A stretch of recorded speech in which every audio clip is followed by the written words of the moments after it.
молодцы, гость ясли. Привет вам, охотникам, важным и отважным! Не каждый день увидишь такое зрелище на берегу Печоры. Песни, пляски, угощения, ягоды да кедровые шишки. Так творческие коллективы села Усть-Илыч, само село за рекой, встречают гостей праздника охотников. Он проходит в старинной коми-деревне Еремеево, или, как здесь говорят, Еремей. Попасть туда в это время года можно только по воде. Дорога не близкая и не легкая. От райцентра Троицко-Печорского района около часа на авто по грунтовой дороге до устья реки Илыч. Дальше от села Усть-Илыч на лодках или по грунтовой дороге до Приуральска. И остается до Еремея километров 6. Но дорога, особенно после осенних дождей, по словам местных жителей, оставляет желать лучшего. И этим лучшим могут стать только лодки.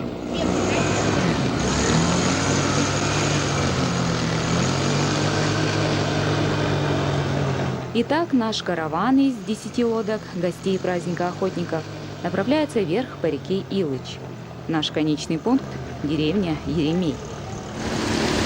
Мы проезжаем мимо села Усть-Илыч до Еремеева еще 80 километров. Если ехать, допустим, со скоростью 80 километров в час, конечно, можно доехать за час. Но мы будем ехать гораздо дольше, потому что мы плывем против течения и будем любоваться местными красотами. По традиции жители Усть-Илыча выходят на берег и приветствуют гостей. Напротив села Усть-Илыч, река Илыч впадает в Печору, откуда и произошло название самого села.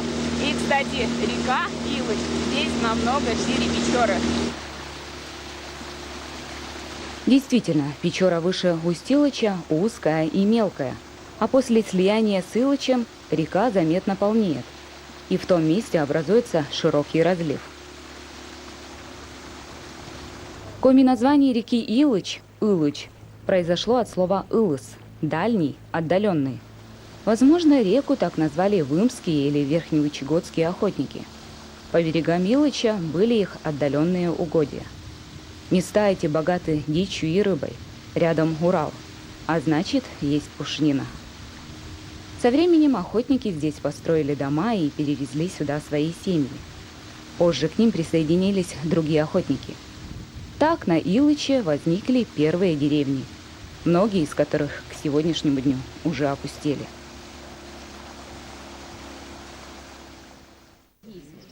Деревня Антон названа по имени первооснователя Антона Бажукова. Коми-охотник облюбовал эти места в начале XIX века.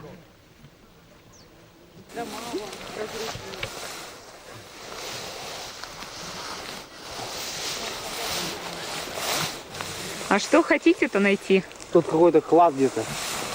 Ну а как он выглядит, как предполагаете? Неизвестно вообще. Не сказали. В деревне Антон в 30-х годах было 2 больших и богатых дома. Один из домов – это как раз вот правнук самого основателя Антона, а во втором доме жил Данил Бажуков. Большое хозяйство, очень обеспеченный человек, но советская власть не терпела на тот момент таких людей. И когда прознали, что будет раскулачивание, в хозяйстве Данила Бажукова решили все самое ценное в сундуки попрятать и сундуки унести в лес и зарыть. Так гласит легенда. Нужно найти черного петуха. Куда были спрятаны сундуки с богатством, никто не знает. Говорят, они где-то возле этого оврага. Металлоискатели и другие способы поиска вклада результатов пока не дали. И из нашей компании удача тоже никому не улыбнулась.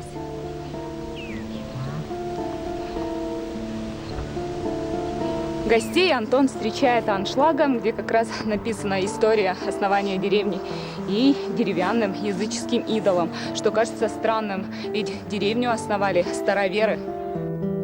Деревянный идол появился совсем недавно. Это напоминание об одной истории, которая произошла в деревне в середине прошлого века. На берегу Илыча стоял дом правнука основателя деревни Максима Бажукова. В этом доме очень тревожно жилось самой хозяйке дома. Она даже не могла находиться одна, когда хозяин уезжал на рыбалку. То тени какие-то оказались, то собака черная, как будто бы вдруг ни с того ни с сего пробегала.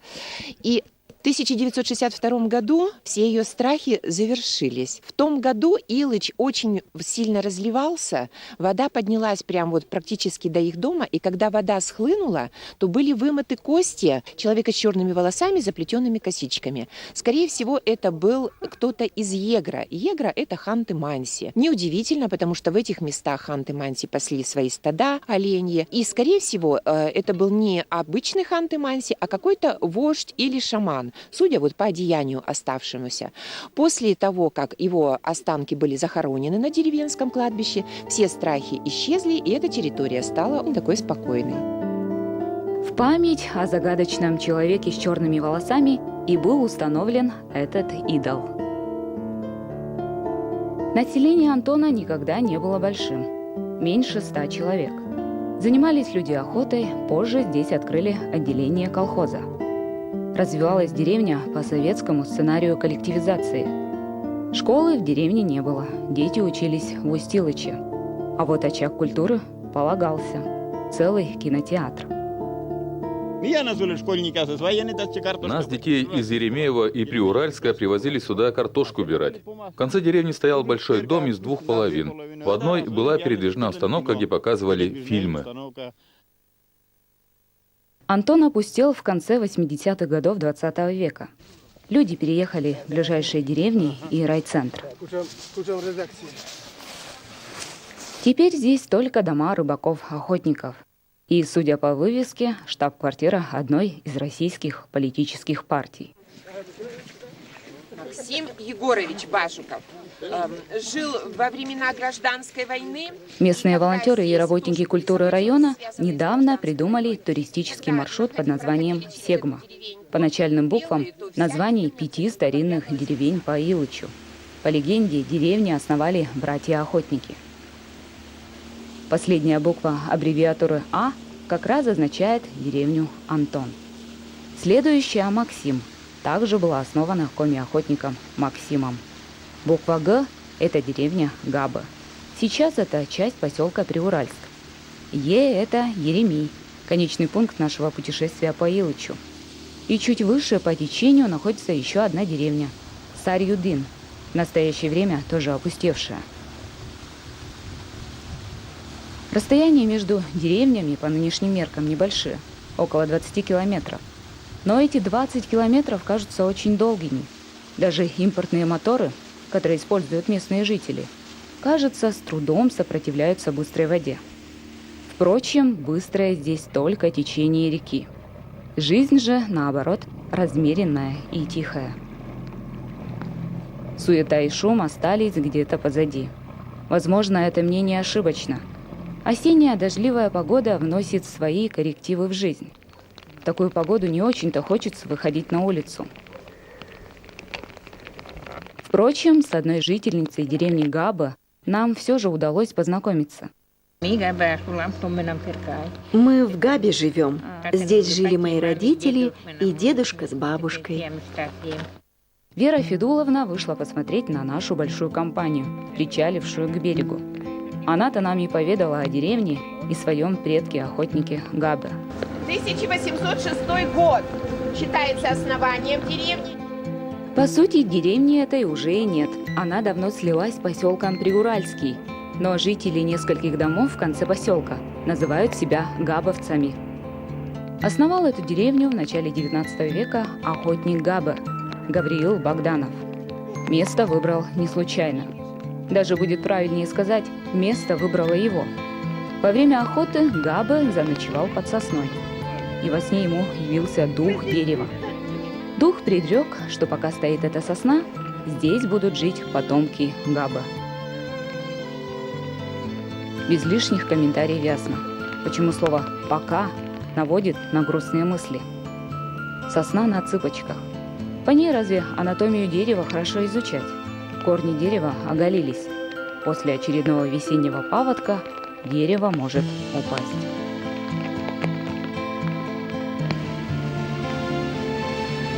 До Еремеева остается совсем немного, всего каких-то 6 километров. И, наконец, мы на месте. Гостей праздника по традиции встречают с хлебом, солью и песнями. И так при любой погоде. Конечно, дождь промочил нашу одежду, но не испортил наше настроение. И все же при благоприятной погоде эта картина куда более веселая.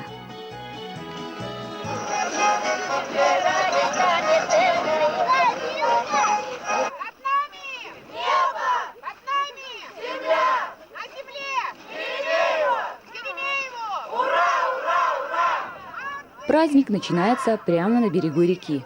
Здесь гостей встретят, затем разместят по гостевым домам, дадут время на отдых.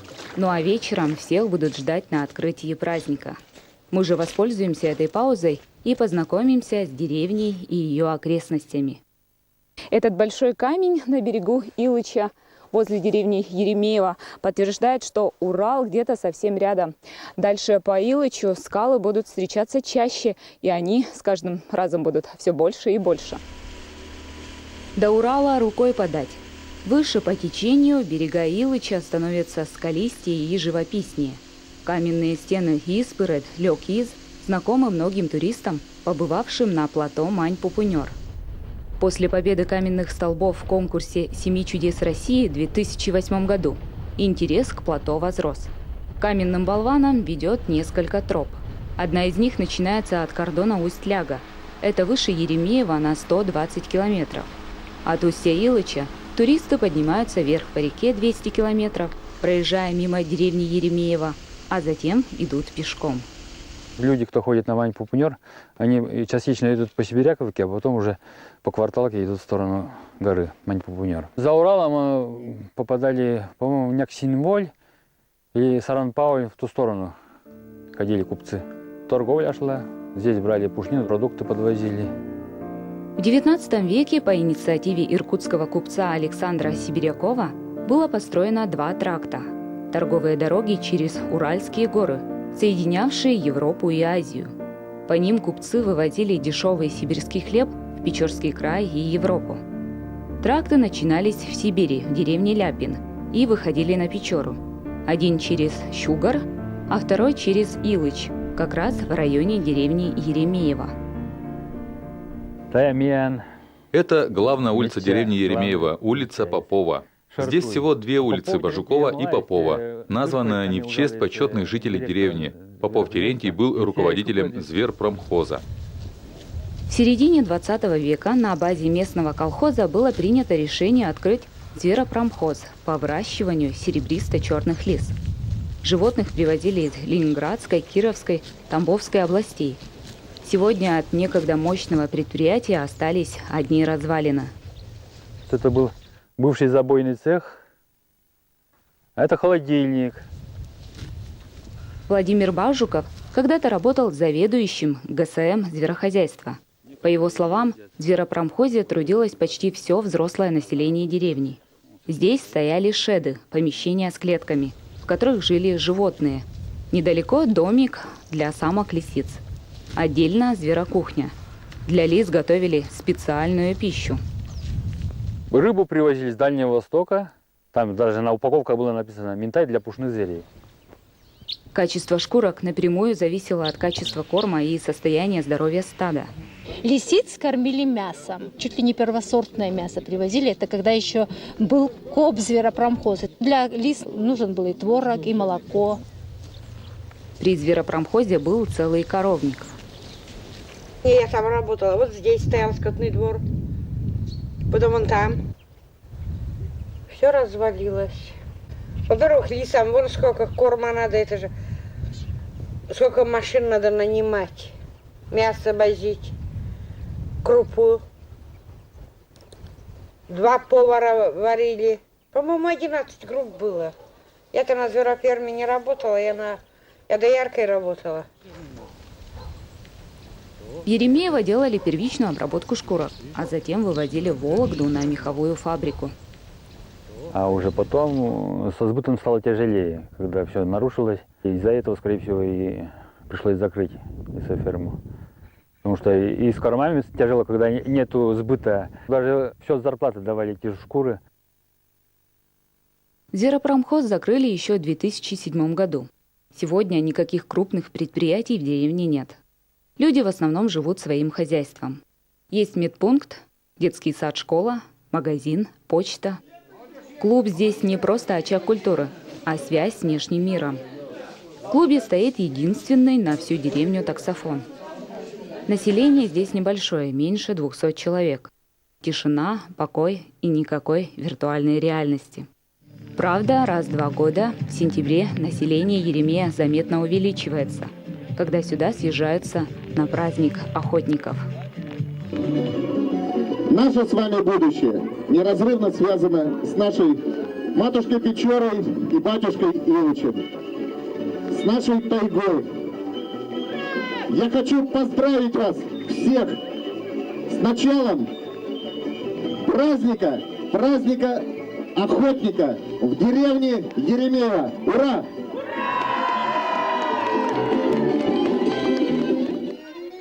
Праздник впервые организовали в 2003 году. Собрали местных охотников и решили выяснить, кто самый смелый и умелый. Позже к еремеевцам присоединились охотники из ближайших сел. С каждым годом география все шире и шире. В этом году в дальнюю деревеньку приехали охотники из Сыктывкара, Прилузья, Сыктывдина и Ухты. Но почему именно Еремей стал местом встреч для охотников республики? Все дело в ее истории. Еремеем деревню назвали по имени первого ее жителя, охотника из Троицко-Печорска Еремея Бажукова. По берегам Илыча были его путики. В начале XIX века он построил здесь избу и перевез сюда свою семью. Испокон веков люди в Еремеево занимались охотничьим и рыболовным промыслом. В сентябре местные охотники поднимались по рекам и уходили за Урал на промысел. В Еремеево издревле жили охотники-промысловики, был свой промхоз. Пушнину сдавали государству. Вот почему праздник охотников должен быть именно здесь. Да, дорога сюда тяжелая и долгая, но и жизнь охотников нелегкая. Под дождем, снегом. Охотник идет дальше, делает свою работу. И татан праздники должен лоны именно таны.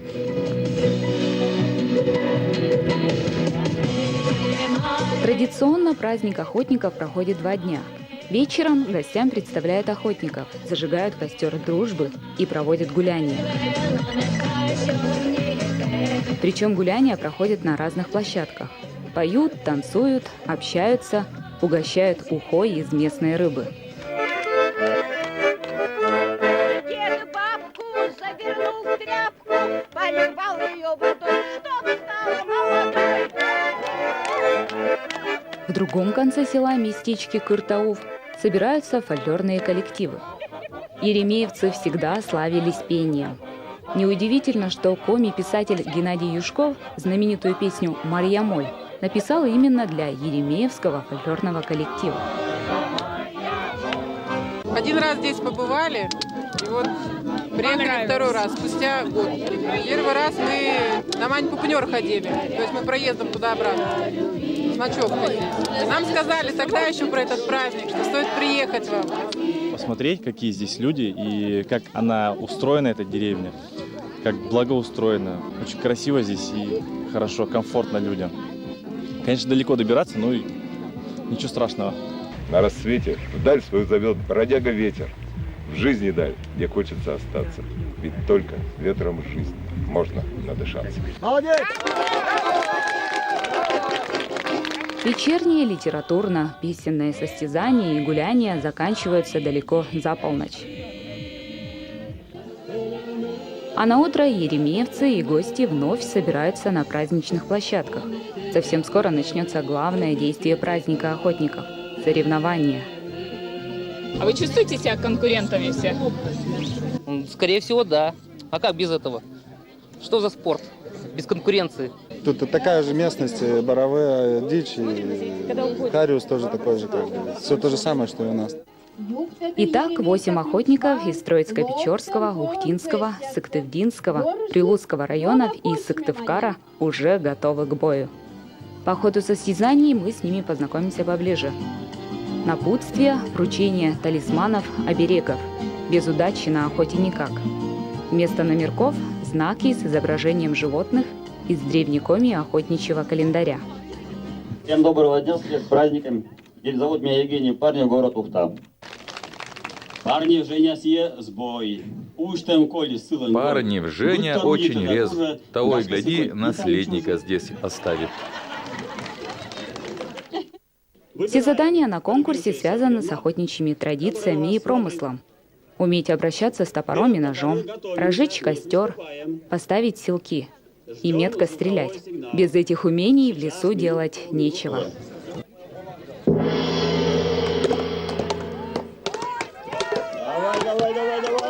Первое задание – разрубить бревно пополам на скорость. Тут пригодятся и физическая сила, и острота клинка топора. Первым бревно удалось разрубить Евгению Бажукову из Приуральского. Следующее задание – самое горячее – разжечь костер.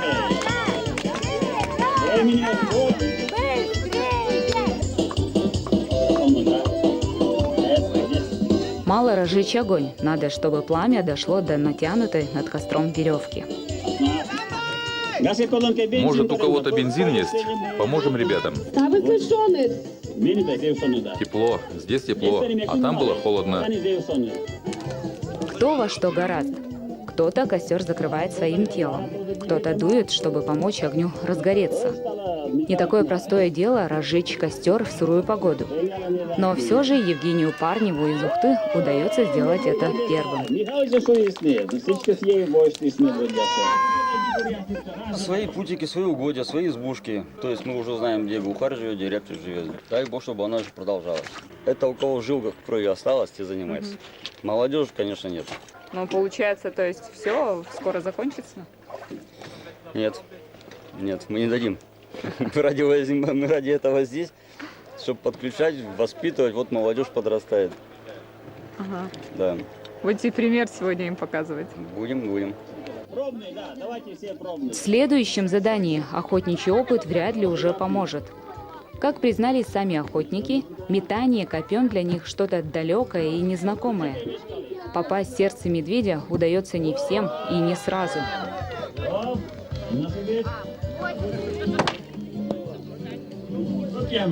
Самым метким метателем стал еремеевец Константин Габов.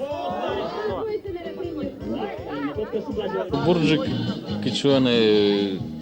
Охотники очень суеверные люди. Даже не всегда называют точное количество пойманной дичи. Боятся, что сглазят, удача отвернется. Много всяких поверий.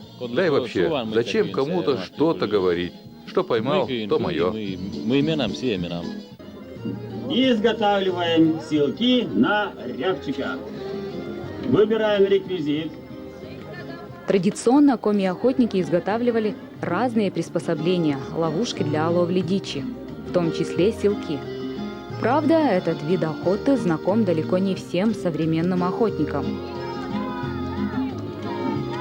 Селки я делал первый раз. Кое-как оно получилось. Я поспрашивал у местного населения, она так добродушно отнеслась ко всему, объяснила, а потом уже сам домыслил как. Ружьем только на уток хожу. Самый хороший селок, по мнению жюри, получился у Евгения Бажукова, а самый красивый – у Евгения Парнева.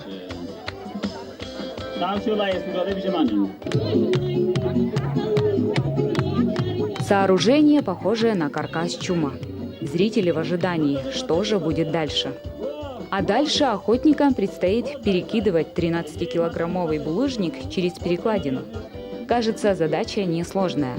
Но еремеевский волейбол, как шуточно нарекли этот конкурс, не так прост. С каждым перекидыванием перекладину поднимают выше, тем самым усложняя задачу. Виджадламай, кодион, коддан лышем вир яйдон, коды из вылазь лептас, сие пуктас, кампеджептас. У конкурса с камнем есть своя история. Жил некогда в деревне мужчина по имени Проко Павлин, Павлин Прокопьевич. Был он очень сильным. Однажды с берега он притащил огромный камень в деревню. А мальчишки решили над ним подшутить и спустили этот камень обратно на берег. Павлин же не расстроился, взял булыжник в руки и принес его обратно. Самым сильным стал Евгений Костин. Он смог перекинуть камень через самую высокую планку. Конкурс на самого меткого стрелка оказался самым легким. Охотники с легкостью попадали в мишень.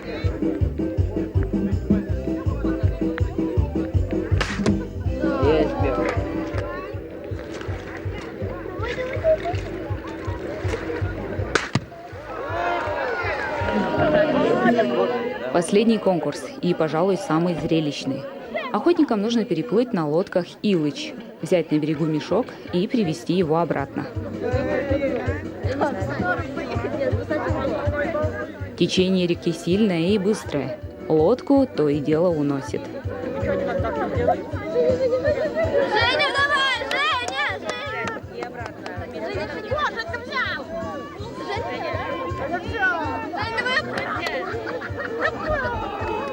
На таких длинных деревянных лодках ездят только на маленьких речках. Поэтому с заданием не всем удается справиться с легкостью. Но самый лучший охотник должен уметь все. Управлять не только суперскоростными лодками и моторами, но и уметь пользоваться шестом. Весла что-то не очень такие были. У кого-то не гребет. Местным полегче, по-любому. Знают эту речку уже. Не обошлось и без сюрпризов. В лодке Андрея Мартишева не оказалось шеста. На помощь пришла смекалка. Я просто взял доску, которая была под ногами, и поплыл ею. А потом поплыла наша МЧС уже под конец.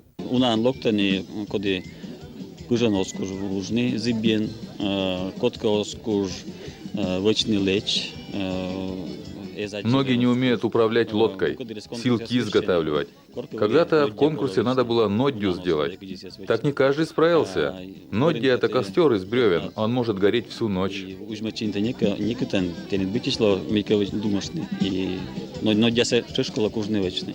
За первое место награждается Бажуков Евгений! Самым лучшим охотником назвали Евгения Бажукова из Приуральска. Он участвует в этом празднике уже не первый раз. Еще будучи учеником 11 класса, Женя был признан лучшим охотником. Детство молодого человека прошло в Еремеево. Здесь он начал охотиться и рыбачить в 7 лет. Да и как по-другому. Женя – прямой потомок основателя деревни Еремея Бажукова. Охота и традиции у него в крови.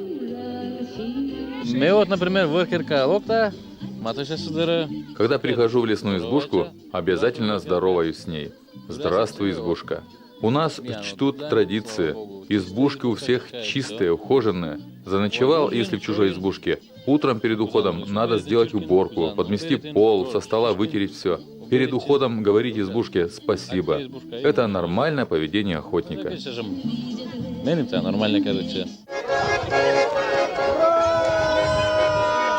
По традиции гуляния заканчиваются костром дружбы и этнодискотекой.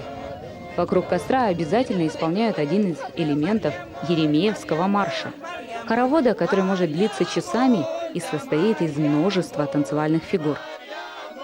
Завтра гости сядут в лодки и отправятся в обратный путь, полные впечатлений от увиденного.